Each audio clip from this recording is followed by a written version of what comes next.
الحمد لله وكفى وسلام على عباده الذين اصطفى خصوصا على أفضلهم وخاتم النبيين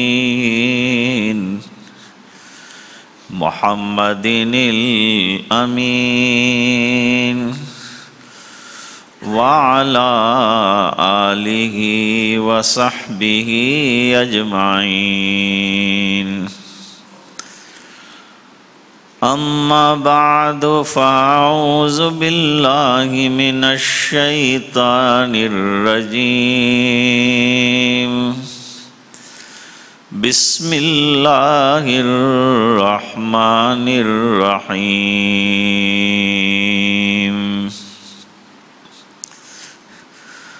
والذين يمسكون بالكتاب وأقاموا الصلاة إنا لا نضيع أجر المصلحين صدق الله العظيم. ایک بار درود پاک پڑھ لیں.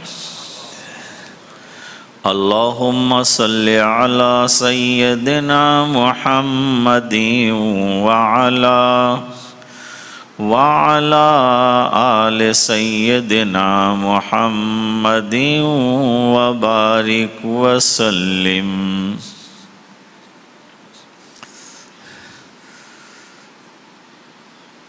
بزرگوں اور بھائیوں،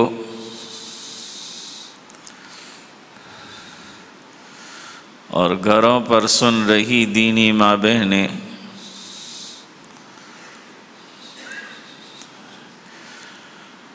رمضان المبارک ابھی ہم سے رخصت ہوا ہے،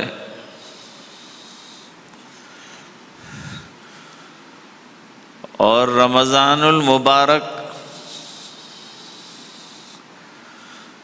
ہمیں قرآن کریم کا بہترین تحفہ دے کر گیا ہے، کیونکہ رمضان کی دو بڑی عبادتیں ہیں. ایک عبادت روزہ ہے. روزہ ایک بے مثال عبادت ہے. ایک صحابی نے حضور پاک صلی اللہ علیہ وسلم سے دریافت کیا کہ سرکار کوئی بے مثال عبادت تلقین کیجئے. جواب دیا، سم، روزہ رکھ، فَإِنَّهُ لَا مِثْلَ لَهُ، اس بنا پر کہ روزے والی عبادت کا کوئی بدل نہیں ہے، بے مثال عبادت ہے. تو رمضان میں دن کی عبادتوں میں روزہ ہے، رات کی عبادتوں میں قرآن کریم کا سننا ہے اور سنانا ہے.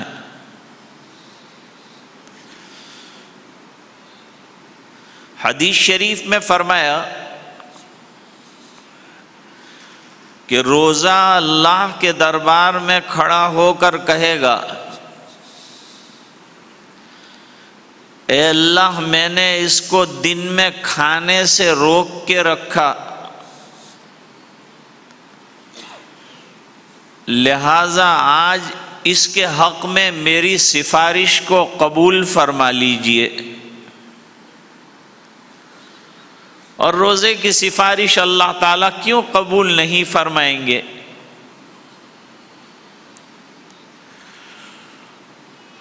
اور قرآن کریم جو ہے وہ اللہ کے دربار میں کھڑا ہو کر کہے گا کہ اللہ، میں نے تیرے بندے کو رات کو میری وجہ سے سونے سے روک دیا، لہٰذا اس کے حق میں میری سفارش کو قبول فرما کر جہاں میں رہوں وہاں اس کو رکھ دیجیے۔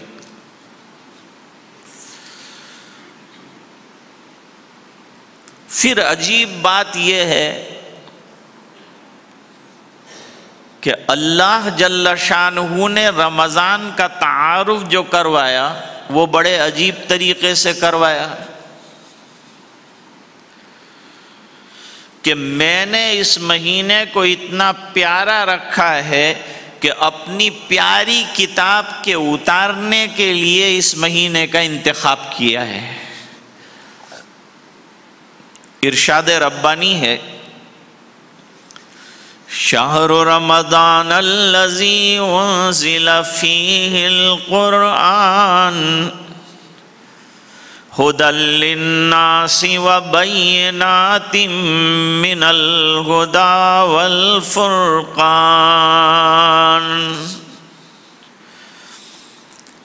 رمضان کا مہینہ وہ ہے کہ جس کو ہم نے اپنی مقدس کتاب اتارنے کے لیے منتخب کیا، بہترین کتاب اتارنے کے لیے بہترین مہینے کا انتخاب کیا، تو رمضان کا بہترین کام تلاوت قرآن ہے۔ اس لیے حضرت والا ہردوئی رحمت اللہ علیہ رمضان میں حفظ کے درجوں کو بند کرنے سے منع فرماتے تھے کہ جس مہینے میں قرآن کریم اتارا گیا اسی مہینے میں قرآن کریم پڑھنے والے چھٹی کیسے کر سکتے ہیں؟ اس میں تو مزید قرآن شریف پڑھنا چاہیے۔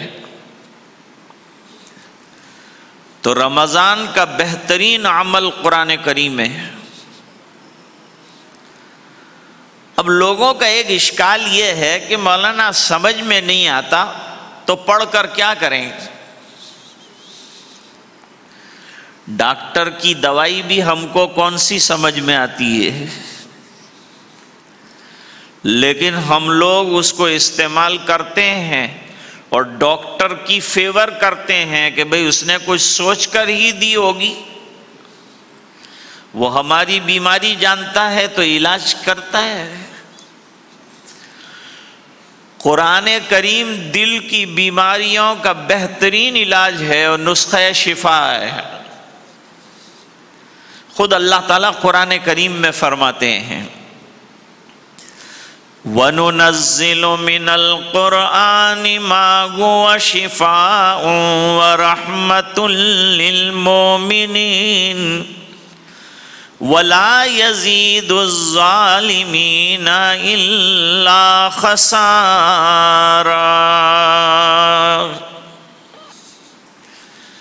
جو ایمان والے ہیں ان کا تو نور بڑھ جاتا ہے، ان کی تو روحانی بیماریاں دور ہو جاتی ہے، بلکہ یوں کہنا چاہیے کہ جسمانی بیماریاں بھی قرآن کریم سے دور ہو جاتی ہیں۔ حضرت مولانا سید اسعد مدنی رحمت اللہ علیہ شوگر کے مریض تھے، لیکن وہ روزانہ صبح میں ایک بڑا چمچ بن کر شہد پیتے تھے۔ کسی نے ان کو کہا کہ ہنی یعنی شہد کے اندر بہت شوگر ہوتا ہے، ایسا ڈاکٹر نے کہا ہے، اور آپ شوگر کے مریض ہیں۔ تو حضرت نے فرمایا، تیرا ڈاکٹر شہد میں مرض بتاتا ہے، میرا ڈاکٹر شہد میں شفا بتاتا ہے، تیرے ڈاکٹر کی مانوں کہ میرے ڈاکٹر کی مانوں۔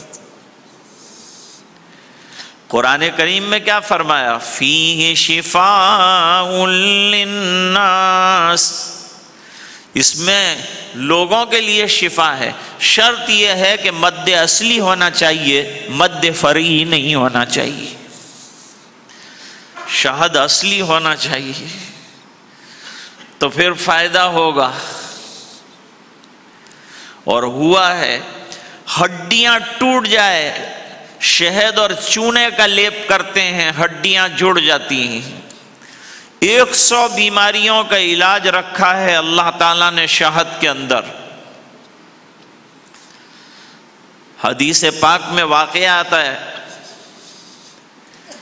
ایک صاحب آئے، اپنے بھائی کی شکایت کی سرکار کے دربار میں کہ اللہ کے رسول، میرے بھائی کو موشن آ رہے ہیں، یعنی دست آ رہے ہیں۔ سرکار نے فرمایا اس کو شہد پلاؤ۔ پلایا تو اس کے موشن بڑھ گئے۔ دوڑ کے آیا، حضرت اس کو تو اور موشن آ رہے ہیں، فرمایا اور پلاؤ۔ علاج بدلا نہیں، گولیاں چینج نہیں کیا، اور دوڑ کے آیا، حضرت اور اس کو جو ہے دست آ رہے ہیں، فرمایا اور پلاؤ۔ اور اب کے فرمایا کہ اللہ کا قرآن سچا ہو سکتا ہے اور تیرے بھائی کا پیٹ جھوٹا ہو سکتا ہے، لہذا پلاتا جا، شفا اسی سے ملے گی۔ اور واقعی اس سے شفا ہوئی۔ اب خالی اتنا سوال رہ جاتا ہے کہ جب پلانے سے موشن بڑھے کیوں؟ ارے شہد اندر جا کر اندر کی گندگی کو کلیئر کر رہا تھا، کلین کر رہا تھا۔ جب صفائی ہو گئی تو پیٹ اسٹیبل ہو گیا اور کانسٹیپیشن کا جو پرابلم تھا وہ ختم ہو۔ تو نبی کریم صلی اللہ علیہ وسلم ہمارے جسمانی اور روحانی طبیب ہے، اور قرآن کریم بہترین شفا کا سامان ہے۔ ہمارے مسائل کا حل اللہ تعالیٰ نے قرآن کریم میں رکھا ہے، اور جب تک قرآن کریم ہمارے سینوں میں، ہمارے گھروں میں، ہماری زندگیوں میں محفوظ رہے گا، کوئی ہمارا بال بیکا نہیں کر سکتا جب تک یہ کتاب ہمارے پاس ہے۔ اللہ فرماتے ہیں اِنَّا نَحْنُ نَزَّلْنَا الذِّكْرَ وَإِنَّا لَهُ لَحَافِظُونَ۔ یہ ذکر ہم نے اتارا ہے، یہ قرآن کریم ہم نے اتارا ہے، اور ہم ہی اس کی حفاظت کرنے والے ہیں۔ حضرت قاری طیب صاحب رحمت اللہ علیہ فرماتے تھے کہ جو چھت کے نیچے کھڑا ہو جاتا ہے وہ بارش سے بچ جاتا ہے، گرمی سے بچ جاتا ہے۔ بالکل اسی طرح جو قرآن کریم کی عملی چھت کے نیچے کھڑا ہو جائے گا تو حالات کی بارشیں اسے پریشان نہیں کر سکتی، وہ مامون ہو جائے گا، وہ مطمئن ہو جائے گا، وہ محفوظ ہو جائے گا۔ تو قرآن ہماری حفاظت کا بہترین ذریعہ ہے۔ اکثر جب بچے قرآن شریف حفظ کرتے ہیں تو لوگ تعریف کرتے ہوئے کہتے ہیں کہ اللہ تعالیٰ نے جو ہے اس کے سینے میں قرآن کریم کو محفوظ کر دیا۔ تو میں الٹا جملہ کہتا ہوں کہ اللہ تعالیٰ نے قرآن کی برکت سے اس کو محفوظ کر دیا، یہ محفوظ ہو گیا۔ اب دنیا کے دھندلکوں میں جائے گا، فتنوں میں جائے گا، حالات میں جائے گا، قرآن کریم کی روشنی اس کے پاس ہوگی، اس کو کوئی ستا نہیں سکے گا، یہ اجالوں کے اندر زندگی گزارے گا۔ قرآن نور ہے، قرآن اجالا ہے۔ ہمارے حضرت شاہ غلام حبیب صاحب رحمت اللہ علیہ یہاں بھی تشریف لا چکے ہیں۔ وہ پہلی مرتبہ موریشیس اترے تو پہچان کوئی بھی نہیں تھی، اور حضرت ہوٹل میں رہنا پسند کرتے نہیں تھے، مسجد میں ٹھہرنا پسند کرتے تھے۔ اب ساتھی بھی ساتھ تھے، انہوں نے آپس میں سوچا کہ کھانے کا کیا بنے گا، رہنے کا کیا بنے گا۔ حضرت ہوٹل میں ٹھہریں گے نہیں، مسجد میں ہم کو کوئی پہچانتا نہیں، تب کھانے کا نظام، رہنے کا نظام بڑا خطرے میں آ گیا۔ حضرت نے سنا تھا لیکن خاموش رہے۔ مسجد تھی، وہ جو ٹیکسی والا تھا اس کو کہا کہ بھئی شہر میں کوئی مسجد ہے؟ تو کہا ہے ایک مسجد، وہ لے گیا مسجد۔ ایمان والے کا تو ٹھکانہ ہی مسجد ہے۔ مسجد میں پہنچ گئے، مسجد میں داخل ہوئے تو وہاں ایک بڑا بورڈ لگایا تھا، بورڈ پہ لکھا تھا وہاں کی زبان میں کہ کوئی متولی نے پوچھیا وگر کوئی پر پرکارنو بیان આપવો نہیں، یعنی بیان بالکل نہ دیا جائے بغیر اجازت کے، بغیر پرمیشن کے، کوئی پر پرکارنی کامنٹ نہیں، کچھ گفتگو نہیں ہو سکتی، بیان نہ کرے کوئی بھی، خبردار۔ اور حضرت کے مزاج میں یہ ہے کہ نماز کے بعد کھڑے ہو جاتے تھے، اور ساتھی فکر میں آ گئے، یہ تو جیسے ہی نماز ختم ہوگی تو حضرت تو کھڑے ہو جائیں گے قرآن شریف لے کر۔ حضرت کو جا کے کہا کہ حضرت یہاں کا ضابطہ یہ ہے، قانون یہ ہے، تو اللہ کے واسطے یہ لوگ کہیں بے عزتی آپ کو جانتے نہیں ہیں، کر نہ ڈالیں، اس بنا پر آپ بیان کے لیے کہیں کھڑے مت ہو جانا۔ حضرت نے کہا کون کہتا ہے کہ میں بیان کرتا ہوں؟ مجھے کوئی بیان نہیں کرنا ہے۔ جیسے ہی امام نے سلام پھیرا حضرت کھڑے ہو گئے اور کہا بھائیو قرآن شریف تو سنو گے نا، تلاوت قرآن سننا تو منع نہیں ہے۔ سب نے کہا سنائیے سنائیے۔ حضرت کا چہرہ بھی ایسا نورانی تھا، حضرت مفتی صاحب جانتے ہیں، اور بڑا حشاش بشاش اور نورانی چہرہ۔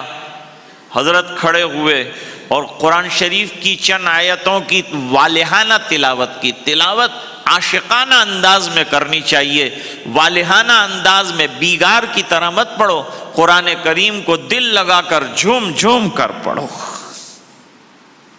حدیث بھی ہے اقرأوا القرآن بلحون العرب، قرآن کریم کو عربی لہجوں میں پڑھنا ہے، اور ہر ایک کا لہجہ اچھا ہے۔ ہمارے یہاں ایک امام صاحب جو ہے ایک جاہل متولی کو مسجد میں امامت کے لیے انٹرویو دینے گئے، تو متولی نے کہا کہ قرات سناؤ، انہوں نے سنائی، انہوں نے کہا اچھی قرات ہے لیکن قاری باسط جیسا لہجہ نہیں ہے۔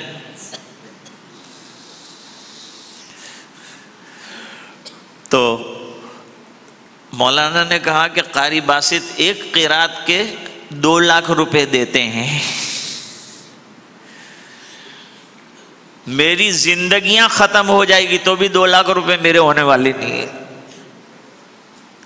تو کہاں سے قاری باسط کی قرات کروں گا؟ وہ کھا کے پڑھتا ہے، میں بھوکے مر رہا ہوں اور پڑھتا ہوں۔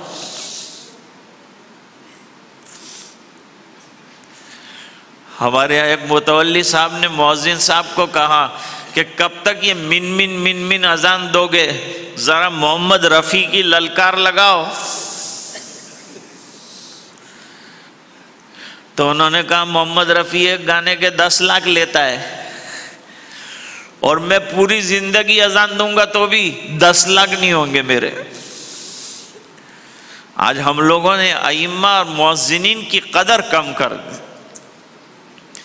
اس امت میں مال کی کمی نہیں ہے، سرکار نے فرمایا اس امت کا فتنہ فقر و فاقہ نہیں ہے، مال ہے۔ مال کا ڈھیر بحرین سے آیا تھا اور مسجد نبوی کے کناروں کے اوپر لگایا تھا ڈھیر، اور اعلان ہوا تھا کہ صبح آ کر مال لے جاؤ، اٹھا جاؤ۔ یہ مال کون سنبھالے گا؟ تو صبح میں نماز کے اندر بھیڑ ہو گئی۔ دوسرے جو چھوٹے چھوٹے مصلے تھے مدینے میں، وہاں سے بھی لوگ سرکار کی مسجد میں نماز پڑھنے آئے کہ سرکار تو عنایت فرمائیں گے، رکھیں گے تو نہیں۔ سرکار نے دیکھا اور دیکھنے کے بعد فرمایا میں سمجھ گیا تمہارے آنے کی وجہ کیا ہے، مال کے آنے کی اطلاع ملی ہے، تم آئے ہیں، تمہاری ضرورتیں ہیں، میں سمجھتا ہوں، لیکن یاد رکھنا تم فقر و فاقہ کی وجہ سے نہیں مرو گے۔ تمہارے اندر فتنے آئیں گے تو فقر و فاقہ سے نہیں آئیں گے، مال سے آئیں گے۔ آج اللہ تعالیٰ نے مال دیا ہے امت کو، اس لیے ائمہ پر خرچ کرنا، مؤذنین پر خرچ کرنا، تعمیر پہ اتنا خرچ مت کرو جتنا کہ اپنے ائمہ، اپنے اساتذہ دین جو ہمارے بچوں کو سینے سے لگا کر بہترین تعلیم دیتے ہیں ان کو خوب نوازو اور ان کا اکرام کرو۔ جیسے مولانا نے کہا جتنا ان کا احترام کریں گے ہماری نسلوں کے اندر اللہ تعالیٰ دین کے باقی رکھنے کے فیصلے کریں گے۔ سب نے کہا کہ قرآن کریم سنائیے۔ حضرت نے والہانہ انداز میں ایک رکوع پڑھا، پھر پوچھا کہ سمجھ میں آیا؟ تو کہا سمجھ میں تو حضرت نہیں آیا۔ تو کہا ترجمہ کروں؟ کہا جی ترجمہ کیجئے۔ کہا تم میں سے کوئی ہے جو اردو سمجھتا ہے جو فرینچ میں ترجمہ کر دے؟ میں ترجمہ کروں گا تو ایک صاحب تھے وہ کھڑے ہو گئے، انہوں نے کہا کہ ہم ترجمہ کر دیں گے۔ اب حضرت بیان کرتے جا رہے ہیں وہ ترجمہ کرتا جا رہا ہے، حضرت بیان کرتے جا رہے ہیں وہ ترجمہ کرتا جا رہا ہے۔ آدھا گھنٹہ ہو گیا، حضرت نے دعا رو رو کر کی۔ اللہ والے تو رو رو کے ہی دعا کرتے ہیں، رو رو کے دعا کی، آنسو برس رہے ہیں، رخسار کے اوپر ہاتھ پھیرا، لوگوں کا ملاقات کے لیے تانتا بن گیا۔ 8 دن کی دعوتیں اللہ تعالیٰ نے ایک قرآن کریم کا رکوع پڑھنے پر طے کرا دی۔ حضرت نے مسکرا کر اپنے مریدوں سے کہا تم کو فکر تھی کہ کھانے کا کیا ہوگا، اللہ نے 8 دن کا انتظام کر دیا۔ قرآن نے ہماری پہچان کرا دی۔ قرآن پڑھے اور بھوکا رہے ایسا نہیں ہو سکتا، قرآن کسی کو بھوکا نہیں رکھتا۔ حدیثوں میں آج ہمارے گھروں میں پریشانیاں ہیں، گھر میں الجھنیں ہیں، لوگ کہتے ہیں گھر میں جاتے ہی الجھن ہوتی ہے، گھبراہٹ ہوتی ہے، گھر میں دل نہیں لگتا، ایسا ہوتا ہے کہ گھر میں سے نکل کے بھاگ جاؤں۔ آخر ہے کیا؟ وجہ یہ ہے کہ گھر کے اندر ہم نے قرآن کریم کی تلاوت کو چھوڑ دیا ہے، نمازوں کو چھوڑ دیا۔ نبی کریم صلی اللہ علیہ وسلم نے فرمایا اپنے گھروں کو قبرستان مت بناؤ، اسے جو ہے آباد رکھنا ہو تو 2 چیزوں سے آباد رکھو، نفلی نمازیں، اور گھر میں ماں بہنیں نمازوں کی پابندی کریں، اور تلاوت قرآن کریم کی فضا اپنے گھر کے اندر بناؤ۔ رمضان میں پڑھا، شام کو میں بیٹھا ہوا تھا، الحمدللہ پوری مسجد تلاوت قرآن کریم کی صداؤں سے گونج رہی تھی۔ میں نے سوچا کہ قرآن کریم کی تلاوت آپ کر رہے ہیں، تلقین کروں کہ پورا سال یہ تلاوت گھروں میں بھی جاری رہنی چاہیے، ہماری ماں بہنوں کو بھی پڑھنا چاہیے، ہماری نسلوں میں اور ہماری اولاد میں بھی اس کا ذوق اور اس کا شوق رہنا چاہیے۔ یاد رکھو، ایک خاص نقطہ نوٹ کرو، اور میں لمبی بات آپ کو نہیں کرنا چاہتا، میں خود ڈرتا ہوں آپ سے۔ آپ جتنا ڈرتے ہوں گے لمبے بیان سے، اس سے زیادہ مجھے آپ سے ڈر لگتا ہے کہ بیچ میں سے آپ اٹھ کے چلے نہ جائیں۔ قرآن کریم کی تلاوت سے گھر میں رحمتوں کا برسنا اور سکینہ کا نازل ہونا یہ حدیث سے ثابت ہے، اور حضرت امام بخاری رحمۃ اللہ علیہ نے اپنی جامع کے اندر فضائل قرآن میں ایک عجیب واقعہ بیان فرمایا ہے۔ ایک انصاری صحابی ہیں، صحابہ کرام تمام کے تمام قرآن کریم کے اور سرکار کے اور نمازوں کے اور عبادتوں کے بڑے عاشق ہیں، پھر کسی موقع سے انشاءاللہ اس پر گفتگو کریں گے۔ لیکن مدینہ منورہ ایسی بستی ہے جو رات کو آباد ہے اور دن کو سنسان ہے۔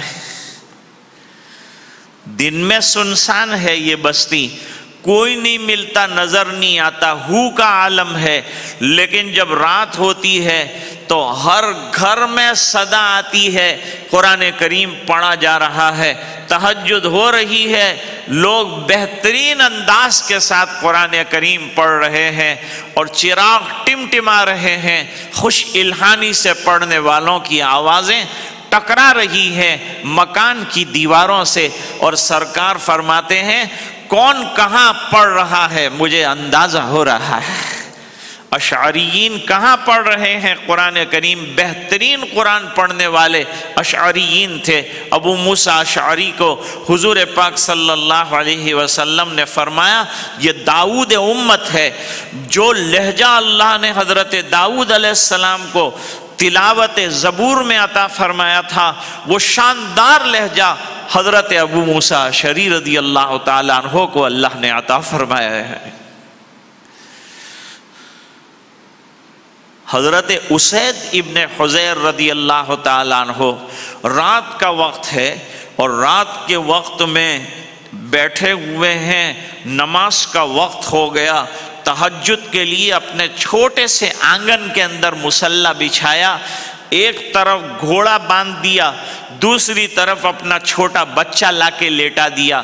بچے کا نام بھی امام بخاری رحمۃ اللہ علیہ نے نقل فرمایا، یحییٰ اس کا نام ہے، اور اس پر نقطہ نکالا ہے امام بخاری رحمۃ اللہ علیہ نے کہ اپنی اولاد کے نام انبیاء کے نام پر، نیک لوگوں کے نام پر رکھا کرو، اس کے اچھے اثرات وہ بچوں کے اندر آئیں گے، اولاد کے اندر آئیں گے۔ اب بعض اوقات ایسے نام رکھتے ہیں کہ خود ماں باپ کو یاد نہیں رہتے۔ ایک صاحب نے اپنے بیٹے کا نام رکھا، میں نے پوچھا کیا نام رکھا ہے؟ تو ڈائری نکالی، ورق گردانی کرنے کے بعد اس نے اندر سے نام نکال کے مجھے بتایا یہ نام رکھا ہے۔ اب عبداللہ نام رکھو تو کہتے ہیں پڑوس والے کا ہے، عبد الرحمن نام رکھو تو کہ چچا کا ہے، فلان نام رکھو تو کہ ماموں کے لڑکے کا ہے، ابراہیم نام رکھو تو کہتے ہیں خالہ زاد بھائی کا ہے۔ تو میں نے کہا آپ چاہتے کیا ہیں؟ کہ میں چاہتا ہوں ایسا نام ہو کہ لیٹسٹ ہو اور کسی کا نہ ہو۔ میں نے کہا پھر تو ایک ہی نام ابلیس رہ جاتا ہے، یہ کوئی نہیں رکھتا لیٹسٹ نام۔ اللہ کے بندے اتنے پیارے اور اتنے مبارک نام بتائے اور سمجھ میں نہیں آتے۔ اکثر لوگ ہمارے پاس نام لینے آتے ہیں، اتنی محنت کر کے ان کو نام دیتے ہیں تو پھر آہستہ سے جیب کے اندر سے روکا نکالتے ہیں کہ گھر والوں نے یہ پسند کیا تھا۔ تو میں نے کہا پہلے سے بسنا چاہیے نا کہ گھر والوں نے یہ نام رکھا ہے، کیوں دماغ چاٹنے کے لیے آیا تھا؟ کیوں اتنی دیر تک دماغ پاشی کی؟ پہلے سے ہی بولتا نا تو میں اتنی دماغ ماری نہ کرتا نا اندر۔ سرکار نے اپنے بچے کا نام ابراہیم رکھا، حدیث میں ہے وَإِنَّا لِفِرَاقِكَ يَا إِبْرَاهِيمُ لَمَحْزُونُونَ، اور اے ابراہیم میں تیرے فراق سے غمگین ہوں۔ مجھ سے ایک پتہ چلا کہ غم کی چیزوں سے متاثر نبی بھی ہوتے ہیں، غمگین ہو سکتا ہے۔ غم کا اثر آنکھوں پر آیا تو آنکھیں اشکبار ہوئی، زبان پر آیا تو زبان گویا ہوئی، لیکن آقا نے فرمایا زبان اور دل اللہ کے فیصلوں پر راضی ہونے والے جملے کہیں گے، شکوہ اور شکایت زبان پر نہیں ہے۔ کیوں؟ خوشیاں آئی تو بھی اللہ کے فضل سے آئی ہے، غم بھی اسی کا دیا ہوا ہے۔ حضرت لقمان حکیم کے واقعات کے اندر لکھا ہے کہ جس مالک کے باغ میں رہتے تھے وہ آیا اور اس نے کہا کچھ ککڑیاں کھلاؤ مجھے، لیکن کھانے سے پہلے خود کھاؤ، مجھے کھلاؤ اس سے پہلے خود کھاؤ۔ ککڑیاں توڑ کے لائے اور خود کھائی چبڑ چبڑ، اور پھر حضرت کی خدمت میں پیش کی تو اس نے کہا یہ تو بہت کڑوی ہے، تم نے کہا نہیں کہ اتنی کڑوی ہے یہ ککڑی؟ فرمایا کہ میں برسوں سے میٹھی ککڑیاں کھا رہا ہوں، ایک ککڑی اگر کڑوی کھائی تو شکایت کیسے؟ جس حال میں رکھے اللہ وہ حال اچھا ہے۔ شاعر یہی کہتا ہے، نہ تو ہجر ہی ہے اچھا۔ اب آپ بہت دور آ گئے ہیں، معلوم نہیں اردو سے کتنی دور آئے ہیں آپ لوگ، اردو کتنا آپ کو سمجھ آ رہی ہے، لیکن یہ شاعر کا شعر دیکھیے، نہ تو ہجر ہی ہے اچھا، نہ وصال اچھا ہے، جس حال میں یار رکھے وہ حال اچھا ہے۔ جس حال میں اللہ رکھے اس حال میں آدمی کا خوش رہنا ہے۔ نہ تو ہجر ہی ہے اچھا، یعنی جدائی بھی اچھی نہیں ہے، نہ وصال اچھا ہے اور نہ ملنا اچھا ہے، تو کیا اچھا ہے؟ فرماتے جس حال میں یار رکھے وہ حال اچھا ہے۔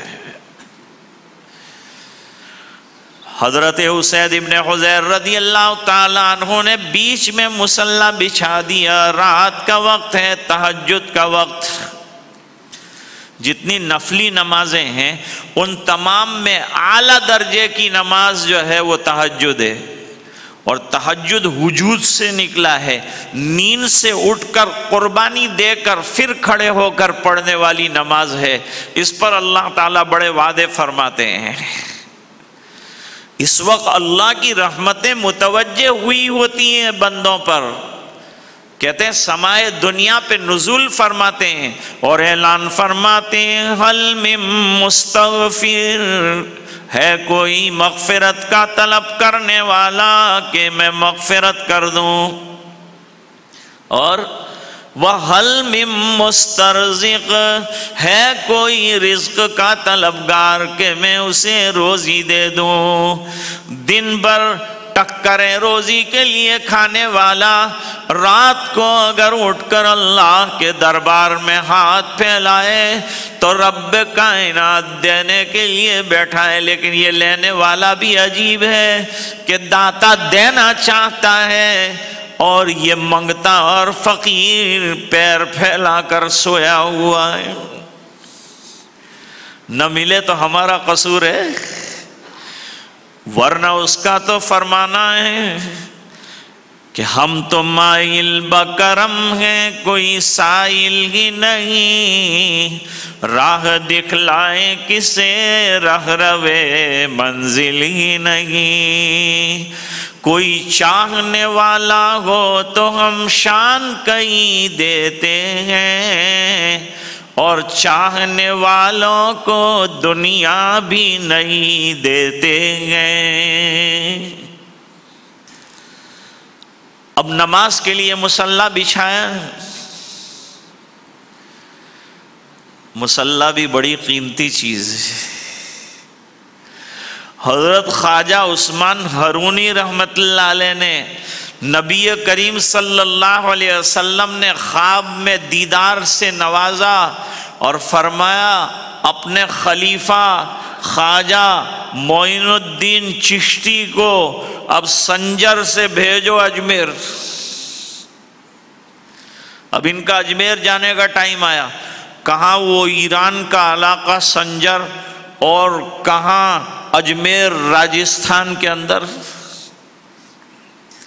کتنا بڑا فرق ہے، کتنے 100 میل کا فاصلہ ہے، لیکن سرکار نے اشارہ کر دیا کہ وہاں اصلاح کی ضرورت ہے۔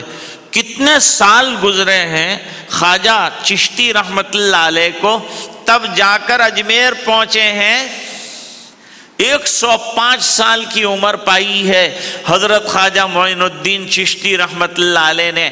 آخری دم تک اپنا تمام وقت دعوت و تبلیغ کے اندر گزارا، اور 90 لاکھ لوگوں نے حضرت کے ہاتھ پر ایمان قبول کیا، توبہ کی۔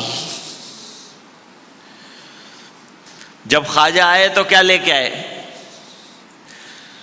جب خواجہ نکلے وہاں سنجر سے تو شیخ محترم نے ہاتھ میں قرآن کریم دے دیا کہ اسے کبھی مت چھوڑنا، یعنی اس کی تلاوت کرنا، اس کو پڑھنا۔ ہمارے یہاں بھی شادی ہوتی ہے تو لڑکی کو لازمی طور پر قرآن شریف دیتے ہیں، بہترین طباعت کا قرآن شریف بمبئی سے منگوائیں گے اور رکھنے کی پیٹی دلی سے منگوائیں گے، اور ماں سر پہ ہاتھ پھیر کر کہے گی کہ دیکرا ہمباڑی نے راکھجے ને કોઈ બી આપણો રિલેટિવ આવે તો એને બતાવજે કે કેટલો ભારે કુરાન તને આપેલો છે, પણ વધારે પડતી ન તો ગાંડી થઈ જાય.